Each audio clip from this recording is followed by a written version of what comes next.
Hello guys, welcome back to your YouTube channel SK Mishri a way of success. मैं हूं आपका educator Shivam Mishra, आपके अपने यूट्यूब चैनल एसके मिश्री पर सभी का स्वागत है करेजा। आज हम करेजा यहाँ पर लेकर आए क्या, हिंदी का पेपर। जी हाँ, ये आपका पेपर सर फुल सॉल्व मैं आपको कराऊंगा। क्या सर, फुल सॉल्व कराने वाला हूँ। और जितना पेपर ला रहे हैं मैं आपको प्रयास करूंगा 28 सेट देने का। भाई साहब सारे 28 सेट को पढ़ डालो, काम खत्म। पिछले साल के, अगले साल के, 7 जन्मों के सब क्वेश्चन हो जाएंगे। जरूरत ही नहीं है कुछ और एक्स्ट्रा आपको पढ़ने की। बाकी तो हम आपको Hindi, English, biology, physics, chemistry सब कुछ करवा रहे हैं। बिल्कुल आपको चिंता नहीं करना है, बिल्कुल आपको टेंशन लेना ही नहीं है। दिमाग में से टेंशन निकाल देना यार, क्या जरूरत है आपको टेंशन लेने की। मैं हूं ना, शिवम है तो भरोसा करो। पढ़ो यार, पढ़ा पूरी दुनिया रही है, पढ़ लो। लेकिन सर लेकिन सर जो आप पीवाईक्यू पढ़ते हैं ना, इंपॉर्टेंट, वही सब हम आपको पेपर में देंगे। आप क्यों परेशान हो रहे हो? आप बस केवल नोट्स बना लो, बाकी बस नोट्स पढ़ो और मेरा वीडियो देखो, पेपर का काम हो जाएगा। और आपको अलग से कुछ भी पढ़ने की जरूरत बिल्कुल भी नहीं पड़ेगी। 100 नंबर का सर हिंदी का पेपर रहेगा। हम यहाँ पे 90+ स्कोर करवाएंगे आपका सर, 90+। 90+ स्कोर करवाएंगे, ये मैं आपसे प्रॉमिस कर रहा हूँ। कुछ भी हो जाएगा। ये पेपर कोड होता है, 302 पेपर कोड होता है। यहाँ पे आपको अनुक्रमांक और नाम भरना रहेगा, बाकी आपको कुछ नहीं करना। 3 घंटे करेजा 15 मिनट का आपको क्या दिया जाएगा, टाइम दिया जाएगा। कितना दिया जाएगा? 3 घंटे 15 मिनट का आपके पास क्या रहने वाला है, टाइम रहने वाला है। कुछ निर्देश दिए रहेंगे, जैसे कि सभी प्रश्नों को करना अनिवार्य है और इस प्रश्न पत्र में 2 खंड हैं। खंड क और खंड ख, सभी प्रश्नों का उत्तर देना अनिवार्य रहेगा। तो 15 मिनट आपको प्रश्न पत्र पढ़ने के लिए मिलेगा, मतलब 3 घंटे 15 मिनट आपको टाइम पूरा दिया जाएगा। अगर 2 खंड हैं तो सबसे पहले आपका खंड क्या रहेगा, क रहेगा। खंड क की बात करें जा तो इसमें एक खास बात है, ये 50 अंकों का रहेगा। और खंड ख भी कितने अंकों का, 50। यानी 50 और 50 100 अंकों का आपका पूरा रहने वाला है। इसमें पहला प्रश्न है, देखिएगा, आपका खंड क में जो पहला और दूसरा रहेगा, ये दोनों क्या रहेंगे सर, बहुविकल्पी होने वाले। कैसे होने वाले हैं सर? बहुविकल्पी सवाल होने वाले हैं, बहुविकल्पी रहेंगे। ये चीज ध्यान दीजिएगा। जैसे यहाँ पे है पहला का क, 100 अजान एक सुजान के लेखक हैं। जो 100 अजान और एक सुजान है, उसके लेखक कौन है? बाल कृष्ण भट्ट। 100 अजान एक सुजान के लेखक कौन है? बाल कृष्ण भट्ट है। क्योंकि मैंने अपना थोड़ा सा मिनी वाला वो लगा के रखा है ना, कूलर, ताकि भाई साहब हवा लगती रहे, गर्मी ना लगे। हाँ, उसको सेट कर रहा हूँ यार। लाइट चली गई है, पूरा इन्वर्टर से सेटअप मैंने लगा के रखा है, ठीक है ना। एसी तो चलेगी नहीं इन्वर्टर से, है कि नहीं। चलिए सर, अगला यहाँ पे राष्ट्र का स्वरूप निबंध के लेखक है। जो सर राष्ट्र का स्वरूप है, इस निबंध के सर लेखक कौन है? तो राष्ट्र का जो स्वरूप है सर, वो है डॉक्टर वासुदेव सरगवाल। अच्छा, ट्रिक क्या है, अप्रोच देखिएगा। रावा, रावा, रा मतलब राष्ट्र का स्वरूप और वाह मतलब कर जा वासुदेव शरण अग्रवाल। तो राष्ट्र के स्वरूप के लेखक कौन है? डॉक्टर वासुदेव शरण अग्रवाल। ट्रिक क्या है? रावा। ट्रिक क्या है आपका याद करने का? रावा। अगला यहाँ पे है ग वाला, देखिएगा। ध्रुव यात्रा कहानी के लेखक हैं। तो ध्रुव यात्रा कहानी के लेखक कौन है? वो है जैनेन्द्र कुमार। कौन है? जैनेन्द्र कुमार। अच्छा, अमरकांत किसके हैं सर? बहादुर कहानी के लेखक है। किसके हैं? बहादुर कहानी के लेखक। बहादुर कहानी के लेखक कौन है? वो है अमरकांत। और ध्रुव यात्रा कहानी के लेखक कौन है? जैनेन्द्र कुमार। याद रखिएगा। और इस पर कहानी का सारांश और कथा वस्तु आपके पेपर में पूछा जाता है। अगला है विद्यानिवास मिश्र, कार है। जो विद्यानिवास मिश्र हैं, वो किसके निबंधकार हैं? तो वो निबंधकार हैं ललित निबंध के। किसके हैं? ललित निबंधों के निबंधकार जो हैं, विद्यानिवास मिश्र हैं। तो विद्यानिवास मिश्र किसके निबंधकार हैं? ललित निबंधों के निबंधकार हैं। अगला यहाँ पे प्रश्न है, भाषा और आधुनिकता निबंध के लेखक हैं। भाषा और आधुनिकता जो निबंध है, इसके लेखक कौन है? डॉक्टर राम कुमार वर्मा। सर, भाषा और आधुनिकता निबंध के लेखक क्या है? तो डॉक्टर राम कुमार जो वर्मा है, यह भाषा और आधुनिकता निबंध के क्या है सर? लेखक है। क्लियर है? नो डाउट, बिल्कुल नहीं। अगला यहाँ पे है हिंदी साहित्य का इतिहास लिखने वाले सर्वप्रथम विद्वान है। तो हिंदी साहित्य का जो इतिहास है, उसे लिखने वाले जो सर्वप्रथम विद्वान माने जाते हैं, गारसा दत्तासी को माना जाता है। किसको? गारसा दत्तासी को हिंदी साहित्य का इतिहास लिखने वाले सर्वप्रथम विद्वान माने जाते हैं। क्लियर है? चलिए अगला यहाँ पे है ख वाला, देखिएगा ख वाला क्या है, मलिक मोहम्मद जायसी को किस धारा का कवि माना जाता है? जो मोहम्मद कौन, मलिक मोहम्मद जायसी हैं, इनको किस धारा का कवि माना जाता है? ज्ञान मार्गी अथवा संत काव्य धारा का, राम मार्गी शाखा का, सगुण भक्ति धारा का, या फिर सूफी काव्य धारा का? किसका माना जाता है? सूफी काव्य धारा का माना जाता है। अगला यहाँ पे रीति काल को श्रृंगार काल नाम दिया था। तो जो रीति काल है उसको श्रृंगार काल नाम देने वाले जो यहाँ पे लेखक थे वो कौन थे? विश्वनाथ प्रसाद मिश्र। कौन? विश्वनाथ प्रसाद मिश्र थे। अगला करेजा है यहाँ पे, ध्यान दीजिएगा हर एक चीज यहाँ पे। लहर के रचनाकार है सर, लहर के रचनाकार जयशंकर प्रसाद है। लहर किसकी है? जयशंकर प्रसाद। अच्छा यामा किसकी है? यामा महादेवी वर्मा की है। हिरोशिमा कविता के रचनाकार हैं, तो हिमो हिमो क्या यहाँ पे हिरोशिमा है? हिरोशिमा जो कविता है इसके रचनाकार कौन है? सच्चिदानंद हीरानंद वात्स्यायन। कौन है? सच्चिदानंद हीरानंद वात्स्यायन जो है वो हिरोशिमा कविता के क्या रचनाकार है? कौन है? हिरोशिमा कविता के रचनाकार सच्चिदानंद हीरानंद वात्स्यायन है। ठीक है ना? इन्हीं को अज्ञेय भी बोला जाता है।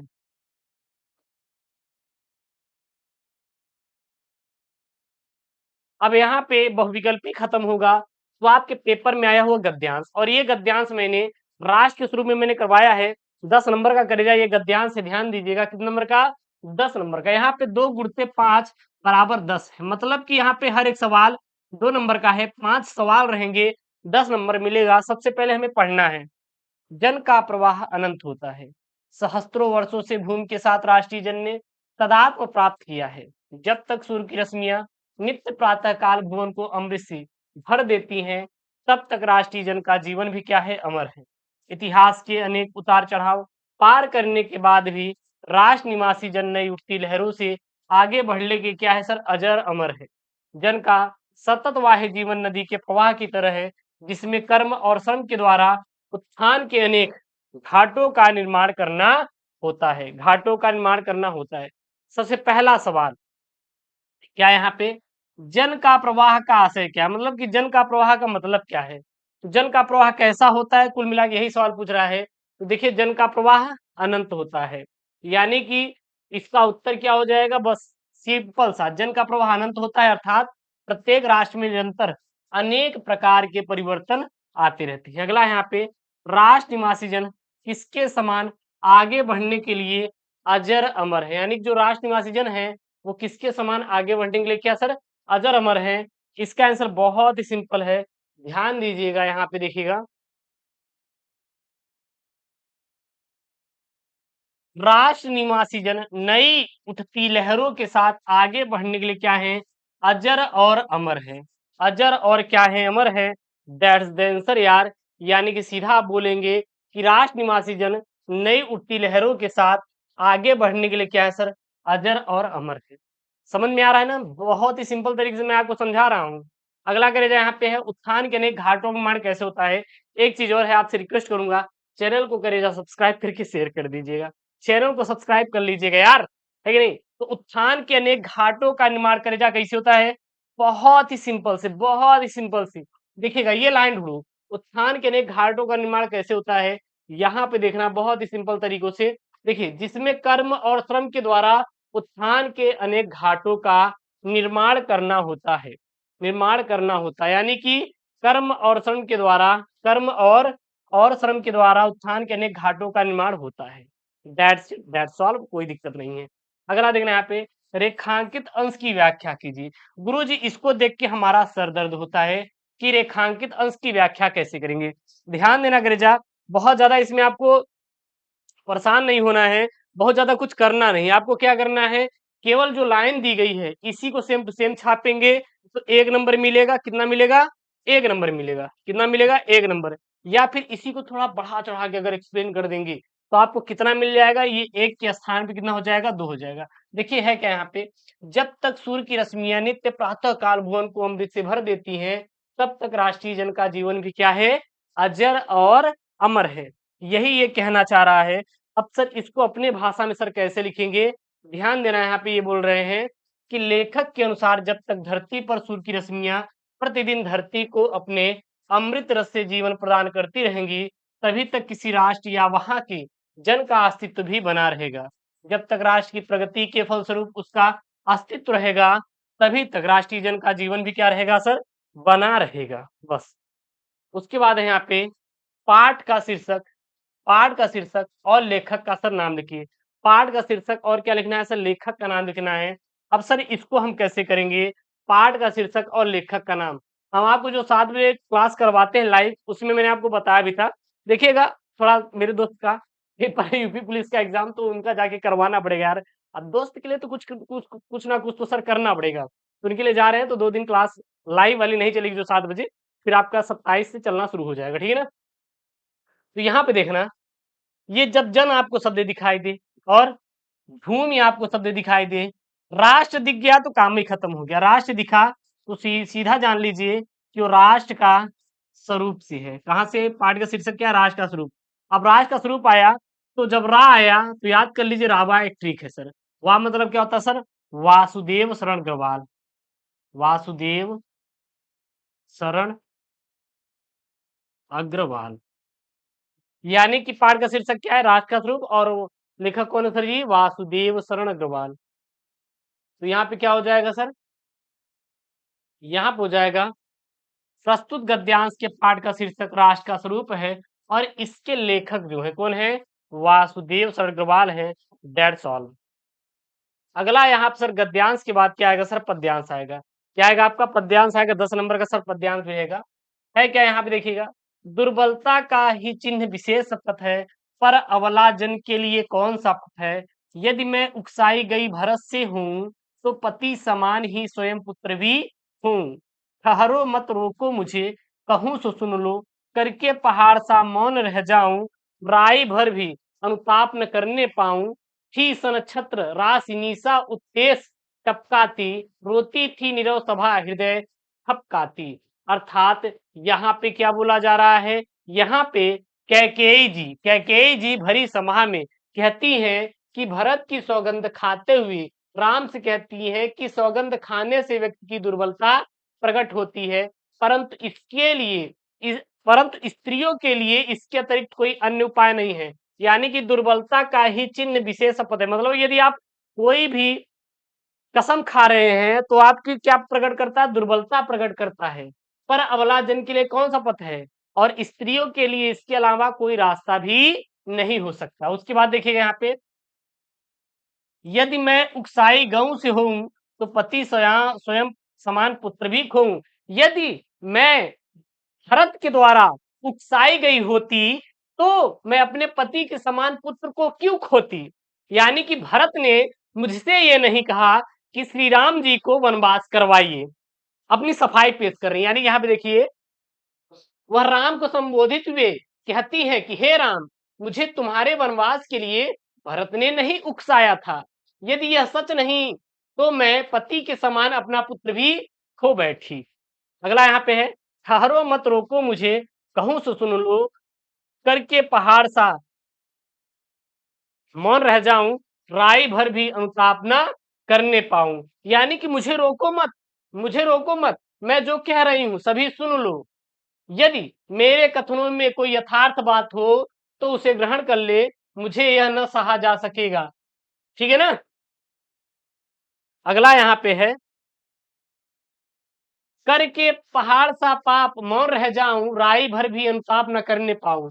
यानी कि मैं इतना बड़ा पाप करके थोड़ा भी पश्चाताप प्रकट ना करूं और मैं मौन रह जाऊं। कैकेयी की यह सब कहने के दौरान तारों से भरी हुई, यानी कि थी सन छत्र राशि निशा उत्तेजस टपकाती, रोती थी नीरव सभा हृदय थपकाती।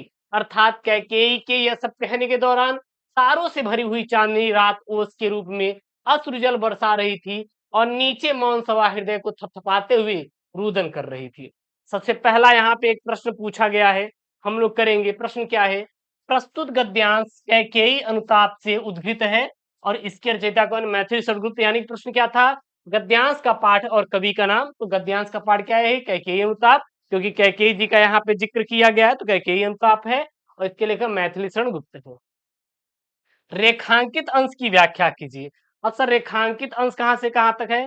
शीत सन छत्र राशि निशा उत्तेजस टपकाती, रोती थी निरो सबा हृदय थपकाती, यानी कि तारों से भरी हुई चांदनी रात ओस के रूप में अश्रुजल बरसा रही थी और नीचे मौन सभा हृदय को थपथपाते हुए क्या कर रही थी? रुदन कर रही थी। यानी कि यहाँ पे लिखेंगे पंचवटी आश्रम में रात में जब कैकेयी अपने किए गए पश्चाताप कर रही थी, तो उस समय तारों से जड़ी हुई चांदनी रात ओस कड़ों के रूप में आंसुओं की वर्षा कर रही थी और नीचे मौन सभा अपने हृदय को थपाते हुए क्या कर रही थी सर? रुदन कर रही थी।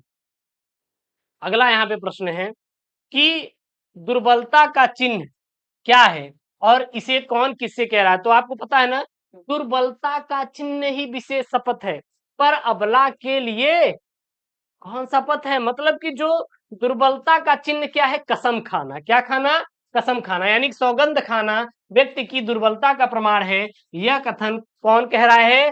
कैकेयी का है। यह कथन किसका है? कैकेयी का है। अगला यहाँ पे है करेजा चौथा नंबर, ठहरो मत रोको मुझे कहूं सो सुन लो। यह कथन किसका किसके प्रति है? यह कथन किसका किसके प्रति है? तो ठहरो मत रोको मुझे कहूं सो सुन लो, यह कथन कैकेयी का है और पंचवटी आश्रम में एकत्रित हुई सभा के प्रति है। क्लियर? दैट्स क्लियर, कोई इशू नहीं होना चाहिए आप सभी के लिए, ठीक है ना। अगला यहाँ पे नीरव सभा की क्या स्थिति थी? सर नीरव सभा की क्या स्थिति थी? तो जो नीरव सभा थी सर, नीरव सभा थी अपने हृदय को थपथपाते हुए क्या कर रही थी? रुदन कर रही थी। That's the answer, that's the answer. अगला यहाँ पे सर पांचवा का है सर, नोट करिए। पांचवा का सर क्या बोल रहा है? निम्नलिखित में से किसी एक लेखक का साहित्यिक परिचय देते हुए उनकी प्रमुख रचनाओं का उल्लेख कीजिए। अधिकतम शब्द आपको 80 शब्द में इसका आंसर देना है। That's all. पहला क्या है? प्रोफेसर सुंदर रेड्डी। दूसरे क्या है? Doctor APJ Abdul Kalam. और तीसरे क्या है आपके यहाँ पे? डॉक्टर हजारी प्रसाद द्विवेदी। ये तो याद ही किए होंगे यार, और कर भी लेंगे मैं आशा करता हूँ। कर लेंगे ना? तो केवल हम शॉर्ट में बता देना, बाकी कर लेना। डॉक्टर एपीजे अब्दुल कलाम का हम लोग संक्षिप्त एक शॉर्ट में देख रहे हैं, बाकी आप कर ही लेंगे, उसकी कोई चिंता नहीं, याद भी किए होंगे। इनका जन्म सन 1931 ईस्वी में प्रसिद्धि मिसाइल मैन और जनता के राष्ट्रपति। प्रसिद्धि मतलब किसके नाम से जाने जाते थे? ये प्रसिद्ध किस लिए थे? तो ये एक मिसाइल मैन थे, यानी मिसाइल की खोज की थी, और ये जनता के राष्ट्रपति थे। पिता का नाम क्या था इनके? जैनुलाब्दीन था, और माता का नाम असियम्मा था। शिक्षा सर इन्होंने इंजीनियरिंग यानी कि बीटेक किया था। सर इनकी लेखन विधा कैसी थी सर? काव्य और क्या थी? आत्मकथा सी थी सर, आत्मकथा थी। सर इनकी भाषा कैसी कैसी थी सर? इनकी भाषा सरल, प्रवाहमय और बोधगम्य थी। सर इनकी शैली कैसी थी सर? चिंतन परक, आत्मकथात्मक सर इनकी शैली थी। इनकी प्रमुख रचना जैसे ignite minds, unleashing the power within India और माय जर्नी इत्यादि हैं। सर इनकी मृत्यु कब हुई थी? 27 जुलाई 2015 में हो गई थी, ठीक है। अगला यहाँ पे ख वाला सर जी है। ख वाला क्या है? निम्नलिखित में से किसी एक कवि का साहित्यिक परिचय देते हुए उनकी काव्य कृतियों पर प्रकाश डालिए। 80 शब्दों में आंसर देना। देखिए तीन है यहाँ पे, जयशंकर प्रसाद, महादेवी वर्मा और रामधारी सिंह दिनकर। तो यहाँ पे हम लोग जयशंकर प्रसाद जी को हम लोग देख रहे हैं। सबसे पहले इनकी जन्म की बात करें तो इनकी जन्म 30/1/1879 ईस्वी को होता। जन्म स्थान काशी में। पिता का नाम सर देवी प्रसाद था। ये छायावाद के सर प्रवर्तक थे। इनकी लेखन विधा काव्य, नाटक, उपन्यास और क्या है सर? निबंध है। सर भाषा संस्कृतनिष्ठ सर, खड़ी बोली थी सर। इनकी शैली की कैसी थी सर? प्रबंध, काव्य और मुक्तक थी। सर इनकी प्रमुख रचनाएं कामायनी, आंसू लहर, झरना, चित्राधार, कानन कुसुम इत्यादि हैं सर जी।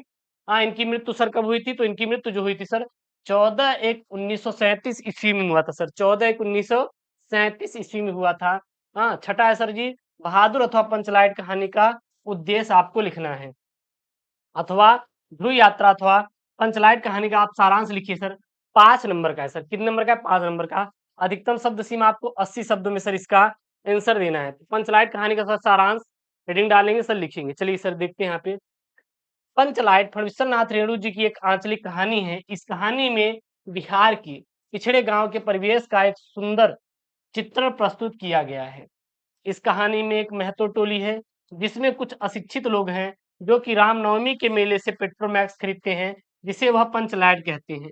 पंचलाइट को ये साधारण लोग एक सम्मानजनक वस्तु समझते हैं और इस पंचलाइट को देखने के लिए महतो टोली के सभी बच्चे, महिला, पुरुष इकट्ठे हो जाते हैं और सरपंच अपनी पत्नी को आदेश देता है कि ये शुभ कार्य करने से पहले वो पूजा पाठ का प्रबंध कर ले। अब सभी उत्साहित हो जाते हैं।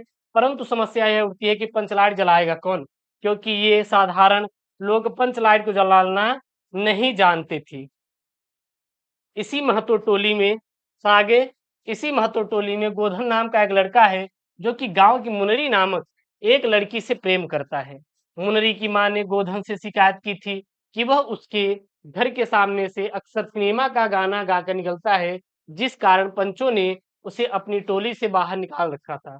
और मुनरी को यह बात पता था कि गोधन पंचलाइट को जला सकता है, और इस बात की चतुराई से यह बात पंचों तक पहुंचा देती है, और गोधन को सरपंच बुलाकर पंचलाइट को जलाने के लिए कहा, और गोधन पंचलाइट को जला देता है। पंच गोधन को पुनः जात में ले लेते हैं। अब मुनरी की माँ जो गुलरी काकी प्रसन्न होकर गोधन को अपने घर शाम के भोजन पर निमंत्रण देती है, और पंच लोग बहुत उत्साहित होकर गोधन को कह देते हैं, तुम्हारा साथ खुनमा खूब गाओ सलीम का गाना। और पंचलाइट की रोशनी में सब लोग भजन कीर्तन करते हैं और उत्सव मनाते हैं। उसके बाद आपका आएगा स्वपठित खंड काव्य। तो यह आपके जिले के अनुसार रहेगा, ऐसा नहीं जो मैं आपके यहाँ पे बता रहा हूँ बस आप उसी की याद करिए। आप अपने जिले के अनुसार याद करेंगे, जैसे श्रवण कुमार है, रश्मि रथी है, मुक्ति यज्ञ है, सत्य की जीत है, आलोक वृत्त है, तो इसको आप अपने जिले के अनुसार करिएगा ना। अगर मैं मान लीजिए किसी करवा दूं, पता लगे ये याद करके चले गए। अगला यहाँ पे आपका आएगा खंड ख। खंड ख जो रहेगा यह भी आपका 50 अंकों का सर रहने वाला है। कितने नंबर का? 50 नंबर का, जिसमें से संस्कृत का गद्यांश पद्यांश 14 नंबर का आएगा। सबसे पहले यहाँ पे संस्कृत का क्या है, आपका गद्यांश है जो कि 7 नंबर का है। यहाँ पे क्या है, संस्कृत साहित्य से आदि कवि वाल्मीकि महर्षि व्यास कुल गुरु कालिदास अन्य च भास भारवी भव भूत्वा दयो महाकवय स्वीकीय ग्रंथ रत्ने अद्यपि पाठ का नाम हृदय विराजनते से लेकर कहां तक है, गिरवाण भारती इति, यहां तक है। अब हमें इसे क्या करना, देखिए अगर ये मैं पूरा पढ़ूंगा तो काठो लाइन गलत हो जाएगा, तो आप लोग भर भर के कमेंट बोलेंगे गुरुदेव आप तो अब क्या ही बोले, जाने दीजिए। उसके बाद सबसे पहले इसका संदर्भ देखेंगे, तो संदर्भ में सर इसका क्या लिखेंगे? संदर्भ में आपको लिखना है कि प्रस्तुत अवतरण हमारी पाठ्य पुस्तक संस्कृत दिनदर्शिका के आत्मज्ञ एवं सर्वज्ञ नामक पाठ से क्या है, अवतरित है। इसका सर हिंदी अनुवाद में क्या लिखेंगे? संस्कृत साहित्य के आदि कवि वाल्मीकि महर्षि व्यास, कवि कुलगुरु कालिदास और दूसरे भास भारवी भवभूति आदि महाकवि के ग्रंथ आज भी पाठकों के हृदय में विराजमान है। यह भाषा हमारे द्वारा माता के समान आदरणीय एवं वंदनीय है, क्योंकि भारत माता की स्वतंत्रता, गौरव, अखंडता और संस्कृत एकता संस्कृति से ही सुरक्षित रखी जा सकती है। यह संस्कृत भाषा सब भाषाओं से प्राचीनतम और श्रेष्ठ है। इसीलिए यह ठीक कहा गया है कि संस्कृत भाषा सब भाषाओं में मुख्य, मधुर और दिव्य है। उसके बाद यहाँ पे आपका पद्यांश आएगा। पद्यांश आपके यहाँ पे आपका है निंदत से लेकर न धीराह तक है। अब इसका सबसे पहले संदर्भ देख लीजिए। प्रस्तुत प्रस्तुत संस्कृत श्लोक पाठ्य पुस्तक संस्कृत दिनदर्शिका के सुभाष रत्नान नामक पाठ से अवतरित है। और हिंदी अनुवाद सर जी, नीति के दक्ष लोग निंदा करे या स्थिति, लक्ष्मी चाहे आए या शिक्षा से चली जाए, मृत्यु आज ही आए चाहे युगों के पश्चात, धैर्यवान पुरुष न्याय के पथ से तनिक भी विचलित नहीं होते। That's all. उसके बाद आपका जो 9वां नंबर है सर, मुहावरा। जो मुहावरा है 4 ठो रहेंगे सर, आराम से हो जाएगा। हर एक मुहावरा आपका 2 नंबर का रहेगा, टेंशन मत लीजिएगा। जैसे कि यहाँ पे पहला मुहावरा है, अपना उल्लू सीधा करना, घी के दिए जलाना, एक पंथ दो काज, एक अनार और 100 बीमार। एक अनार और 100 बीमार। इसका उत्तर पहले लिखेंगे सर। क्या लिखेंगे? पहला, अपना उल्लू सीधा करना, यानी कि स्वार्थी होना। अपना उल्लू सीधा करना मतलब सर स्वार्थी होना। क्लियर है? That's all. वाक्य प्रयोग, अपना उल्लू सीधा करने के बाद रमेश राजेश को घर में अकेला छोड़कर चलते बना। अगला यहाँ पे घी के दिए जलाना। घी के दिए जलाना अर्थ क्या हो जाएगा? अत्यंत प्रसन्न होना। घी के दिए जलाना अर्थात अत्यंत प्रसन्न होना। वाक्य प्रयोग सर इसका क्या करेंगे, ध्यान देना। रमेश की सरकारी नौकरी लगने के बाद उसके घर में घी के दिए जलने लगे। अगला है एक पंथ दो काज, अर्थात एक उपाय से दो कार्य का होना। वाक्य प्रयोग क्या लिखेंगे? विजय टैक्सी बुक करके घूमने जा रहा था और रास्ते में उसको कुछ सामान लेना था, तो वह अपना भी सामान खरीद लिया और एक पंथ दो काज हो गया। एक अनार 100 बीमार, जैसे एक नौकरी के लिए बहुत सारे लोगों का उस पे फॉर्म का अप्लाई करना, यानी कि ऐसी वस्तु जिसको चाह सभी को है लेकिन उपलब्धता कम हो।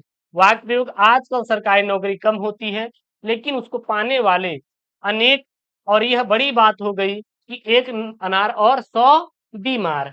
ठीक है, अगला है आपका अपठित गद्यांश, तो इसको हम बाद में वीडियो में करा देंगे, चिंता मत करना, ठीक है ना, उसको मैं बाद में करा दूंगा। निम्नलिखित शब्द युग्मों का सही अर्थ चयन करके लिखिए। 2 नंबर का है अभय और उभय। तो अभय जो मतलब होता है भयहीन होता है, अभय मतलब क्या होता है, भयहीन होता है, और उभय मतलब क्या होता है सर, दोनों होता है। कुल और कुल, तो ये कुल मतलब जो होता है सर वंश होता है, ये कुल मतलब क्या होता है, वंश होता है, और ये कुल मतलब क्या होता है सर, किनारा होता है। क्या होता है सर, किनारा होता है। अगला यहाँ पे ख वाला है सर, ध्यान दीजिएगा। निम्नलिखित शब्दों में से किसी एक शब्द के 2 अर्थ लिखना है। पत्र, तीर और अनंत। तो यहाँ पे पत्र का लिख रहे हैं, चिट्ठी और पेड़ का पत्ता होता है। तीर का मतलब किनारा और सर होता है। अनंत मतलब असीम और विष्णु होता है, और जिसका अंत ना हो। उसके बाद वाक्यांशों के लिए एक सही शब्द का चयन कीजिए। 11 नंबर का है जिसका ज्ञान कम हो। जिसका ज्ञान कम हो उसे क्या बोलते हैं, अल्पज्ञ बोलते हैं। जंगल में स्वयं से लगने वाली आग को क्या बोलते हैं, दावाग्नि कहते हैं। क्या कहते हैं, दावाग्नि कहते हैं। उसके बाद शुद्ध वाक्यों को यहाँ पे करना है, यानी कि अशुद्ध है शुद्ध लिखना है। कृष्ण और राधा नृत्य कर रहा है, सूर्य पूरब में निकलता है। यहाँ पुत्र है लेकिन यहाँ पूरब हो जाएगा। मैं कलम के साथ लिखता हूँ, मैं कलम से लिखता हूँ। पुत्री पराया धन होती है, पुत्री तो पराया धन होता है यहाँ पे, ठीक है ना। चलिए सर, इसका सही सही करेंगे। कृष्ण और राधा नृत्य कर रहे हैं। अगला, सूर्य पूरब में निकलता है, पूरब से निकलता है। मैं कलम से लिखता हूँ, पुत्री पराया धन होती है। अगला यहाँ पे रस छंद अलंकार, ध्यान दीजिएगा। यहाँ पे 12 का क है, श्रृंगार अथवा वीर रस का स्थायी भाव बताते हुए इसकी परिभाषा अथवा उदाहरण लिखिए। तो यहाँ सबसे पहले क्या है करेगा, श्रृंगार रस है। क्या है, श्रृंगार रस। तो श्रृंगार रस की परिभाषा क्या हो जाएगी, किसी काव्य या कविता को पढ़कर सुनकर आश्रय के मन में अस्थायी भाव, रति के जागृत होने पर विभाव अनुभाव और संचारी भाव के संयोग से श्रृंगार रस की क्या होती, उत्पत्ति होती है। उदाहरण के लिए, कर मुंदरी की आर सी प्रतिबिंबित चौपाई, पीठ दिए निधरक लखै, ईकटक दिठी लगाए, और इसका स्थायी भाव क्या रहती है। अगला यहाँ पे यमक अलंकार अथवा रूपक अलंकार का लक्षण और उदाहरण दीजिए। 2 नंबर का है, तो यहाँ पे मैंने यमक अलंकार लिया है। यमक अलंकार का परिभाषा क्या हो जाएगा, जहां एक या एक से अधिक शब्द एक से अधिक बार उपयुक्त हो और अर्थ प्रत्येक बार अलग अलग हो, वहां पे यमक अलंकार होता है। जैसे कनक ते 100 गुनी माँ दत्ताधिकाय, या खाए बौराय जग वा पाए बौराय। अगला यहाँ पे है दोहा छंद और सोठा छंद का लक्षण और उदाहरण लिखिए। यहाँ पे और रहेगा, और रहेगा, ठीक है ना, उदाहरण लिखिए। तो इसमें आप लघु और गुरु कर लीजिएगा, मैं आपको डायरेक्ट यहाँ बता रहा हूँ। दोहा छंद क्या होता है, दोहा अर्धसम मात्रिक छंद है, इसमें 4 चरण होते हैं, ठीक है ना। प्रथम और तृतीय चरण में 13 मात्राएं, और द्वितीय और चतुर्थ चरण में जो होता है 11-11 मात्राएं होती हैं। और द्वितीय और चतुर्थ चरण के अंत में लघु और क्या होता है, गुरु होता है, यानी गुरु और क्या होता है, लघु होता है। उदाहरण के लिए, मेरी भव बाधा और राधा नागरी सोए, जा तन की छाई परे, श्याम हरित दुती हुई। उसके बाद यहाँ पे अगला है आपका 13 नंबर वाला, क्या है, अपने क्षेत्र में प्रदूषण से उत्पन्न स्थिति का वर्णन करते हुए नगर पालिका अध्यक्ष को एक पत्र लिखिए, अथवा अपनी उच्च शिक्षा प्राप्ति के लिए शैक्षणिक ऋण प्राप्त करने के उद्देश्य से किसी बैंक के प्रबंधक को एक पत्र लिखिए जिसमें हम ऋण प्राप्त करें। बहुत ही सिंपल है, कुछ नहीं करना, डायरेक्ट उत्तर लिखिए। फिर लिखिए ऋण प्राप्ति के लिए लिख रहे हैं, सेवा में भारतीय स्टेट बैंक प्रबंधक, प्रयागराज उत्तर प्रदेश, विषय उच्च शिक्षा ऋण प्राप्ति के लिए। फिर यहाँ पे लिखेंगे, महोदय सेवा में से विनय निवेदन है कि मैं ये कर रहा हूँ, जो आपको लेना है बैंक से जितना माल उठाना उठा के लेके भाग जाओ, वो इसमें लिख दो। उसके बाद लास्ट में लिख देंगे, आपसे आग्रह करता हूँ कि आप इस प्रार्थना पत्र पर विचार करने महान कृपा करें, धन्यवाद। फिर डेट डाल देना, भवदी नाम मत डालना, अब सब पता सोबतियाबाद प्रयागराज जो भी आपको डालना है यहाँ पे मेंशन कर देना। उसके बाद आपका आएगा निबंध सर। निबंध देखिए क्या है यहाँ पे, निम्नलिखित विषयों में से किसी एक विषय पर अपनी भाषा शैली निबंध लिखिए। 9 नंबर का आएगा, जीवन में परिश्रम का महत्व, आधुनिक शिक्षा प्रणाली के गुण और दोष, अनियंत्रित भ्रष्टाचार कारण और निवारण, वर्तमान समय में नारी की स्थिति, और मेरा प्रिय कवि। तो यहाँ पर हम प्रिय कवि पर यहाँ पे निबंध ले रहे हैं, ठीक है ना, लिखेंगे। मतलब कुल मिला के जो आपको लेखक या कवि का जीवन परिचय याद हो, उसी को छाप देना, दैट्स ऑल, और कुछ मत करना। सुमित्रानंदन पंत जी का जन्म अल्मोड़ा नगर के कौसानी गांव में 20 मई 1900 ईस्वी को हुआ था। उनके पिता का नाम पंडित गंगादत्त और माता का नाम सरस्वती देवी था। परंतु जन्म के कुछ समय बाद ही माता का देहांत हो गया। उनके बचपन का नाम गुसाई दत्त था। काशी के जय नारायण स्कूल से 1919 में उन्होंने हाई स्कूल परीक्षा उत्तीर्ण की और इलाहाबाद में मेयर सेंट्रल कॉलेज में प्रवेश लिया। 1921 में गांधी जी के आह्वान पर उन्होंने कॉलेज छोड़ दिया और साहित्य साधना में क्या हो गए, संलग्न हो गए।